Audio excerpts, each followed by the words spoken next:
Baik, terima kasih atas waktu dan kesempatan yang diberikan kepada saya. Perkenalkan, nama saya Maria Febiana Sartelima. Saya dari kampus TIFA Santo Sirilus Ruteng. Di sini, saya akan menjelaskan materi PKN tentang hakikat instrumentasi praksis demokrasi Indonesia berlandaskan Pancasila dan Undang-Undang Dasar Negara Republik Indonesia tahun 1945.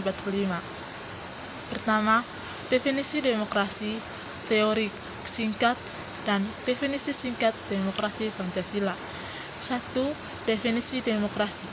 Secara etimologis, demokrasi berasal dari bahasa Yunani, yakni demos dan kratos. Demos artinya rakyat dan kratos artinya pemerintah. Jadi, demokrasi adalah pemerintah yang diselenggarakan dari rakyat untuk rakyat dan oleh rakyat. 2. Teori demokrasi. Ada beberapa teori menurut para ahli, yaitu pertama A. Abraham Lincoln. Demokrasi adalah pemerintah dari rakyat oleh rakyat dan untuk rakyat.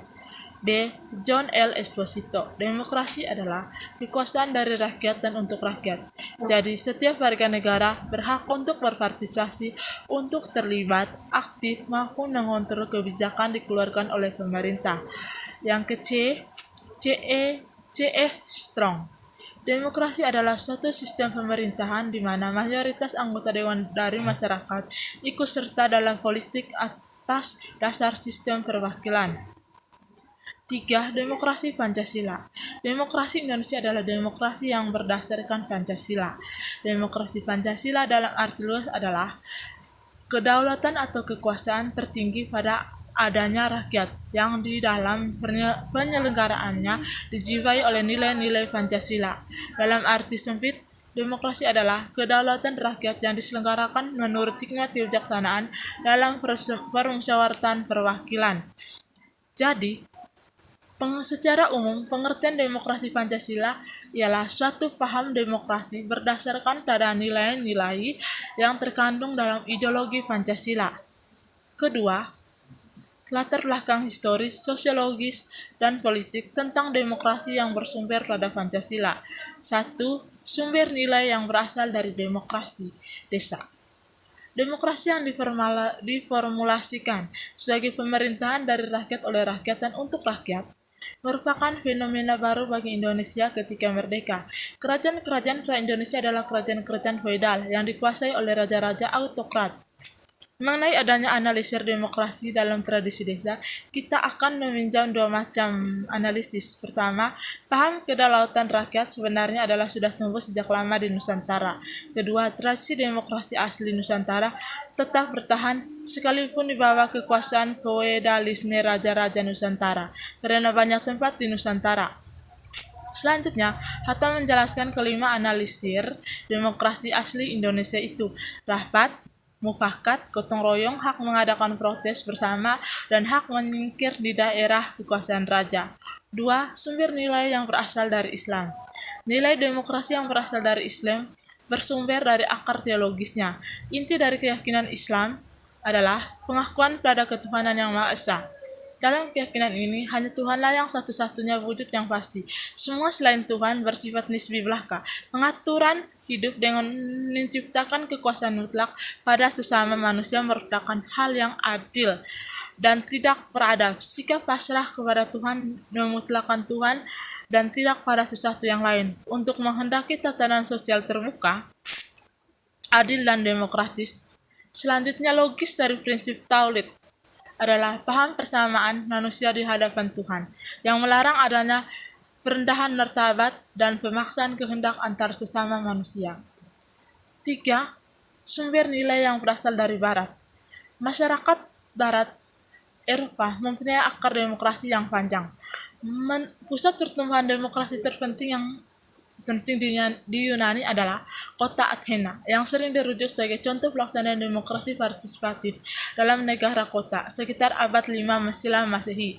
Selanjutnya, muncul pula praktik pemerintah sejenis Romawi, tepatnya di kota Roma, Italia, yakni sistem pemerintahan republik. Model pemerintahan demokratis Athena Roma ini kemudian menyebar ke kota-kota lain sekitarnya seperti Florensi dan Venesia. Kehadiran kolonialisme Eropa, khususnya Belanda di Indonesia, membawa dua sisi dari koin peradaban darat. Sisi resesi imperialisme kapitalisme dan sisi humanisme demokrasi. Indonesia mengalami praktik demokrasi yang berbeda-beda dari masa ke masa, yaitu masa Republik Indonesia 1 1945 sampai 1959, yaitu masa demokrasi parlementer. Masa Republik Indonesia 2 1959 sampai 1965, yaitu masa demokrasi terpimpin. Masa Republik Indonesia 3 1965 1998, yaitu masa demokrasi Pancasila. Masa demokrasi Indonesia 4 1998 sampai sekarang, yaitu masa reformasi yang menginginkan tegaknya demokrasi di Indonesia. Ketiga, esensi dan urgensi demokrasi Pancasila. 1. Kehidupan demokratis yang bagaimana kita kembangkan. Demokrasi itu selain memiliki sifat yang universal, yakni diakui oleh seluruh bangsa yang beradab di seluruh dunia, juga memiliki sifat khas dari negara masing-masing. Sebagai demokrasi berakar pada budaya bangsa, kehidupan demokrasi yang dikembangkan harus mengacu pada landasan ideal dan landasan konstitusional negara Republik Indonesia. Ada 10 pilar demokrasi Pancasila. 1. Demokrasi berdasarkan ketuhanan yang Maha Esa. 2. Demokrasi dengan kecerdasan. 3. Demokrasi dengan berkedaulatan rakyat. 4. Demokrasi dengan rule of law. 5. Demokrasi dengan pembagian kekuasaan. 6. Demokrasi dengan HAM. 7. Demokrasi dengan pengadilan yang merdeka. 8. Demokrasi dengan otonomi daerah. 9. Demokrasi dengan kemakmuran. 10. Demokrasi dengan berkeadilan. 2. Mengapa kehidupan yang demokratis itu penting? Karena pada hakikatnya, sebuah negara dapat disebut sebagai negara yang demokratis apabila di dalam pemerintah tersebut rakyat memiliki kesempatan untuk berpartisipasi dalam pembuatan keputusan, memiliki persamaan di muka hukum, dan memperoleh pendapat yang layak karena terjadi distribusi pendapat yang adil. 3. Bagaimana penerapan demokrasi di dalam pemilihan pemimpin politik dan pejabat negeri? Dengan penerapan demokrasi secara sederhana dan dasar, demokrasi adalah pemerintah rakyat yang dimana cara paling masuk akal adalah dengan mekanisme perwakilan seperti yang kita ketahui selama ini adanya penerapan pada saat pemilu, yaitu melalui pemungutan suara. Penting karena semua orang atau rakyat bisa mengeluarkan hak suara mereka dan bersifat terbuka. Keempat, tantangan demokrasi Pancasila serta solusinya. Yang pertama, tantangan. Sebagai salah satu negara kepulauan yang besar dan multikultural, Indonesia merupakan salah satu negara di dunia menerapkan demokrasi dalam kehidupan bernegara masyarakat. Sepanjang sejarah, Indonesia pernah mengalami dinamika ketantangan kenegaraan yang sering dengan berubahnya konstitusi yang dimulai sejak berlakunya UUD 1945, Konstitusi RIS 1999, Undang-Undang Dasar Sementara 1950, serta kembali ke Undang-Undang Dasar 1945. Dan akhirnya kita telah berhasil mengamandemenkan Undang-Undang Dasar 1945 sebanyak 4 kali. Yang kedua, solusi. Sebagai sistem negara demokrasi, menetapkan aspirasi rakyat melalui wakil-wakil sebagai pemilik kekuasaan tertinggi yang memberikan legitimasi kepada seseorang pemimpin melalui mekanisme pemilihan yang terbuka, adil dan jujur, serta tidak melanggar peraturan yang dibuat. Sekian dan terima kasih.